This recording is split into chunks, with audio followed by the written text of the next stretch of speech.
Assalamualaikum warahmatullahi wabarakatuh. Perkenalkan, nama saya Dinia Nurifa.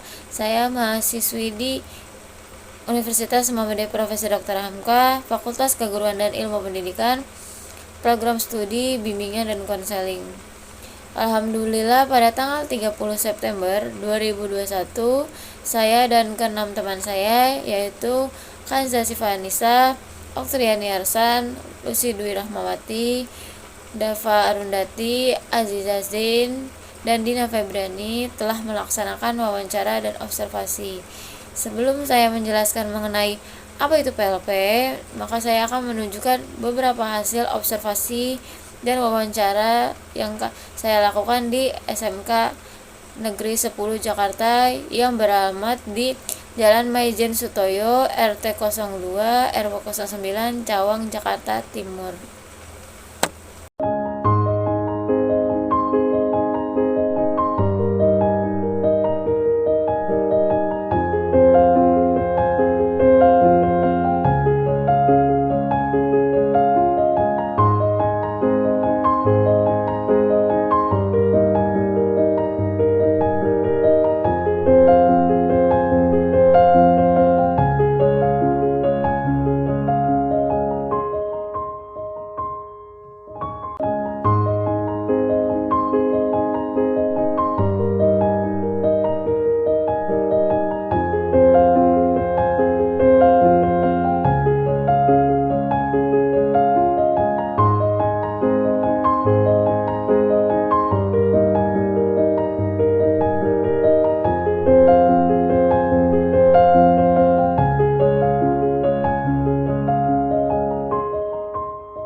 Assalamualaikum warahmatullahi wabarakatuh. Waalaikumsalam warahmatullahi wabarakatuh. Perkenalkan, saya Dina Febriana dari Atau luring karena kan bertemu dengan guru. Cuman kan keterbatasannya yang luring sekarang kan lebih diprioritaskan kepada guru-guru praktek.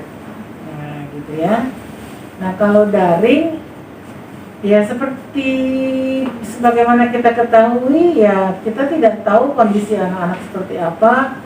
Ada kalanya keterbatasan kuota, kemudian ketidaksanggupan orang tua untuk mendampingi anak gitu ya, sehingga ada anak yang kamu nggak hadir jam 9 baru hadir. Nah, gitu. Itu kan orang tua ya yang juga berperan di situ ya. Ya kalau dibilang mau nggak efektif ya.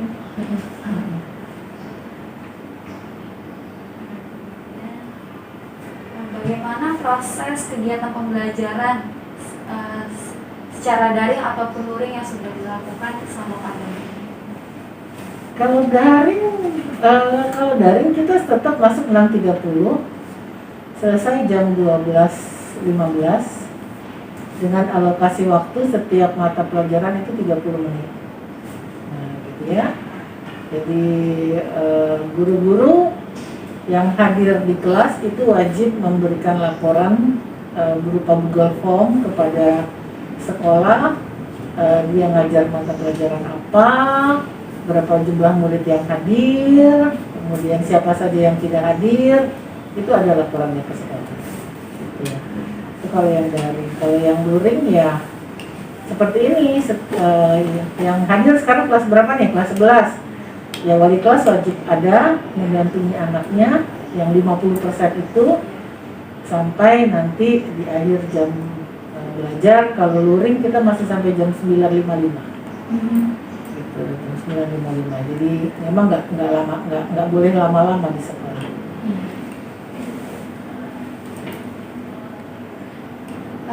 Lalu bagaimana proses penilaian yang dilakukan dalam pembelajaran luring ataupun daring? Penilaian seperti biasa ya, kan mereka yang saya tahu tuh ya ada penugasan gitu ya. Jadi lebih banyak penugasan sih karena kalaupun praktek ya praktek video ya kembali lagi penugasan. Oh iya. Penugasan. Nah, walaupun ulangan seperti sekarang ya sebetulnya lagi ulangan ya. Lagi minggu untuk ulangan, tetapi minggu ulangan itu dimasukkan di jam pelajaran guru-guru. Jadi nggak ada jadwal tersendiri. Oh, iya.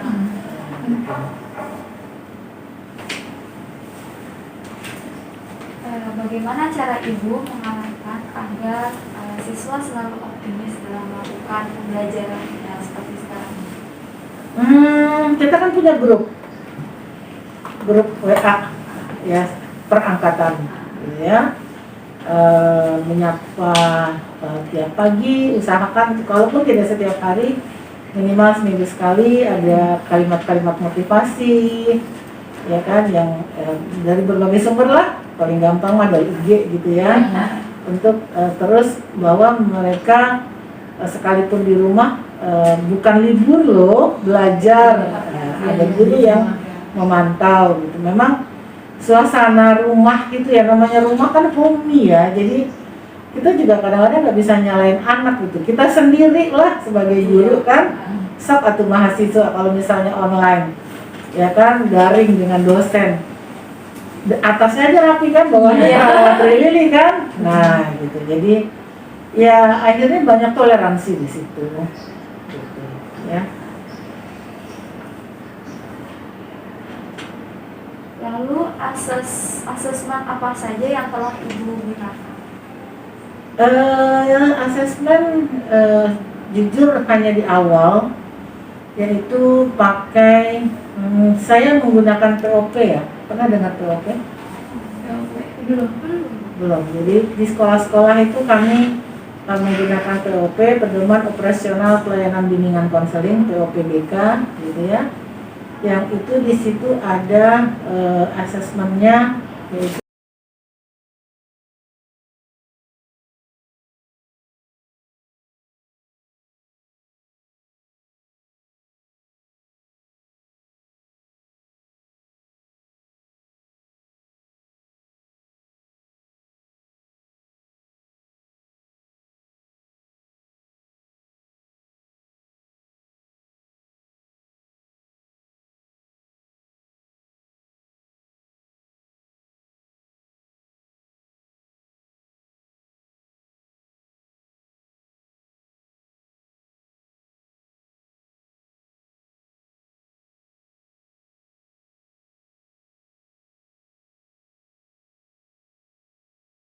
Assalamualaikum Ibu.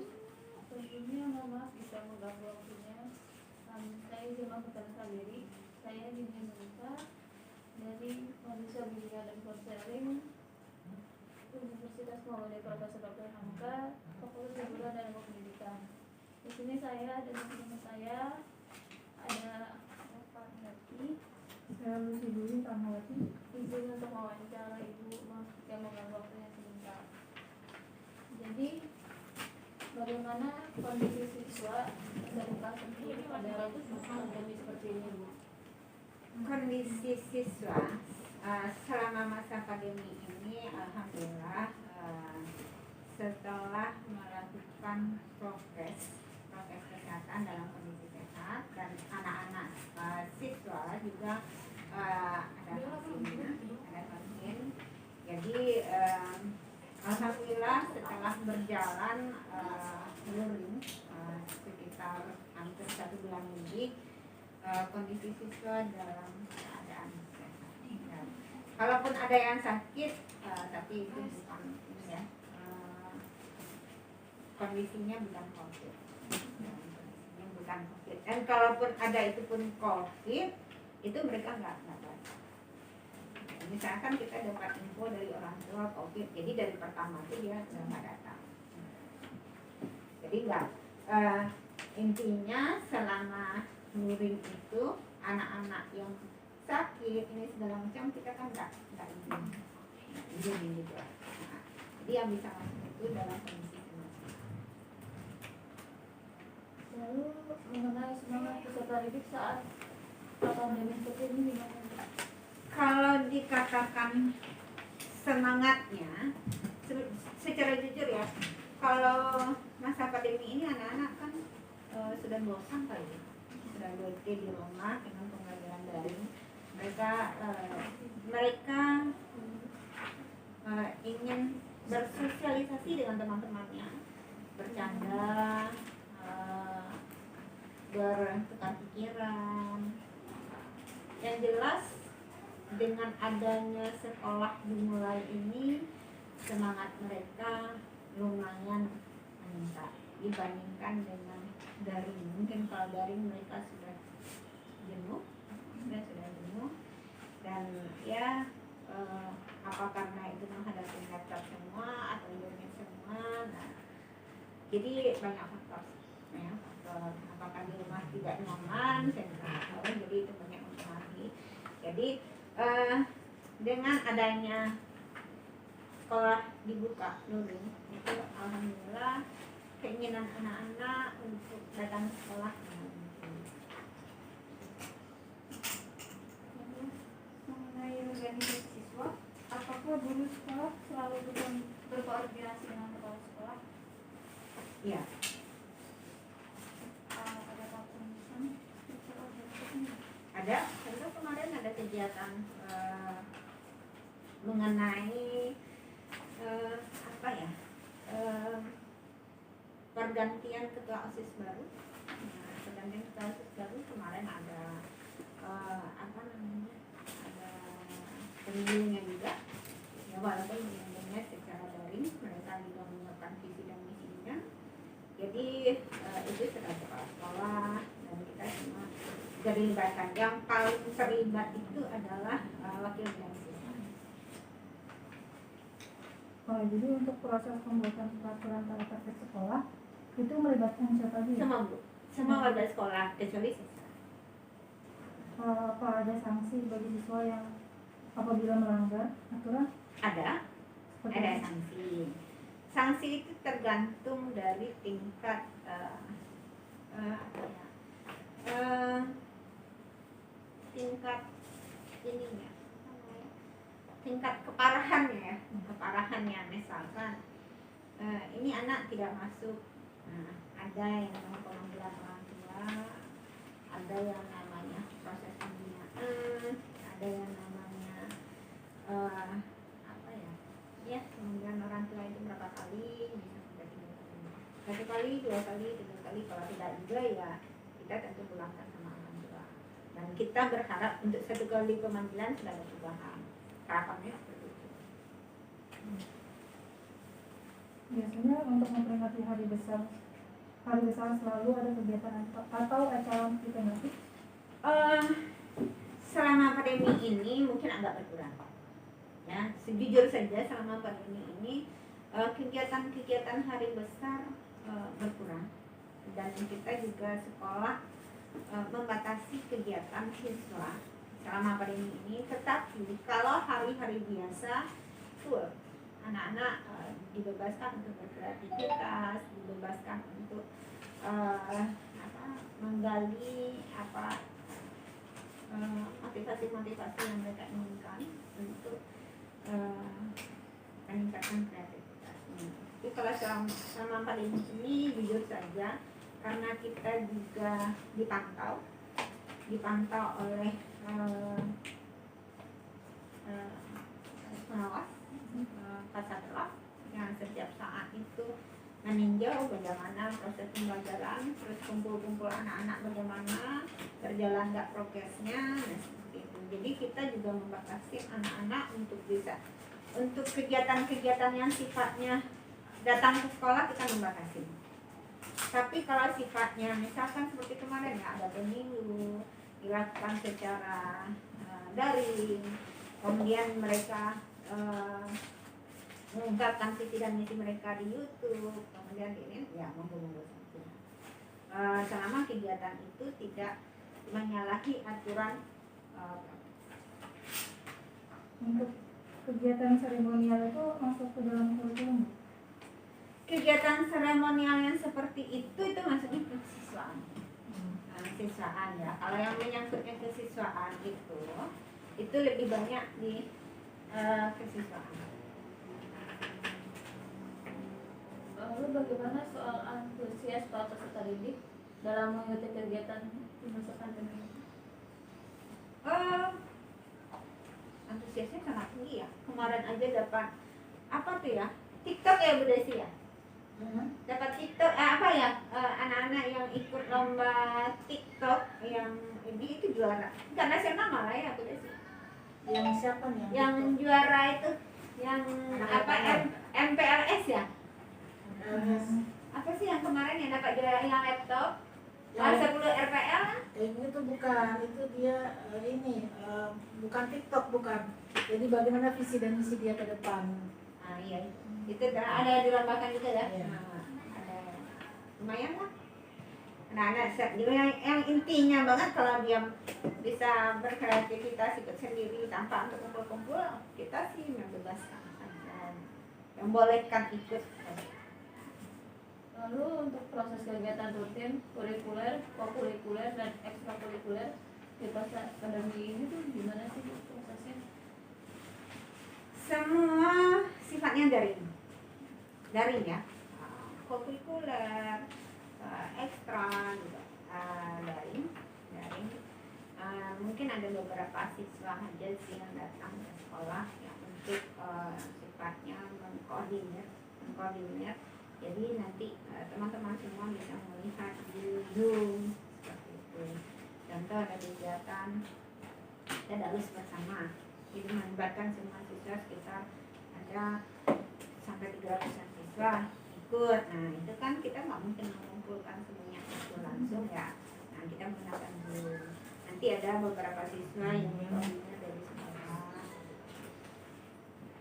Itu kegiatan yang lainnya misalnya voli, basket. Kalau seperti itu untuk datang ke sekolah sepertinya itu pending dulu.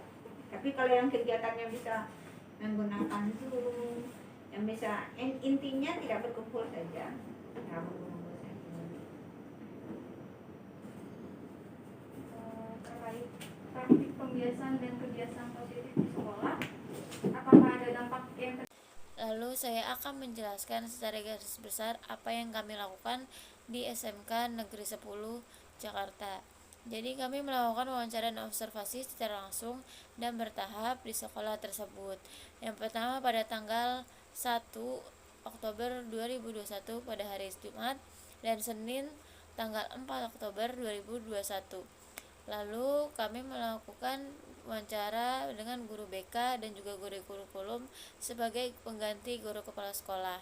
Lalu juga ada siswa kelas 11 OTKP 1 yang tidak ada waktu mengajar atau belajar mengenai kultur sekolah, proses pembelajaran dan pengenangan siswa di masa pandemi COVID-19.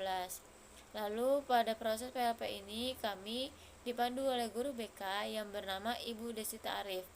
Beliau mengatakan bahwa SMK Negeri 10 Jakarta menggunakan sistem pembelajaran blended learning atau campuran. Dalam arti kegiatan pembelajaran yang dilaksanakan baik secara tatap muka dan juga secara daring atau online. Pada pelaksanaan pembelajaran tatap muka hanya dilaksanakan seminggu 3 kali, yaitu pada hari Senin, Rabu, dan Jumat dimulai pukul 6:30 hingga jam 10.30 waktu Indonesia Barat. Dalam pelaksanaan blended learning itu terdapat beberapa kendala, seperti saat tatap muka yang kurang kesiapannya, sedangkan pada saat daring akses internet kurang mendukung. Sebagai guru BK tentu tidak terlepas dalam mengamati perkembangan siswa. Ibu Desita menggunakan asesmen atau panduan operasional penyelenggaraan POP, sedangkan acuannya, dan pada saat pandemi itu pun beliau tetap menjalankan layanan bimbingan konseling seperti melakukan konseling melalui via WhatsApp ataupun telepon. Kemudian menurut Ibu Eri selaku guru kurikulum mengatakan bahwasanya dalam melaksanakan sistem pembelajaran blended saat daring para siswa tetap melaksanakan pembelajaran sebagaimana mestinya dengan menggunakan aplikasi Zoom, Google Meet, dan juga Google Classroom. Sekian laporan PLP yang saya buat. Bila ada kurangnya mohon maaf. Bila fisabilillah wassalamualaikum warahmatullahi wabarakatuh.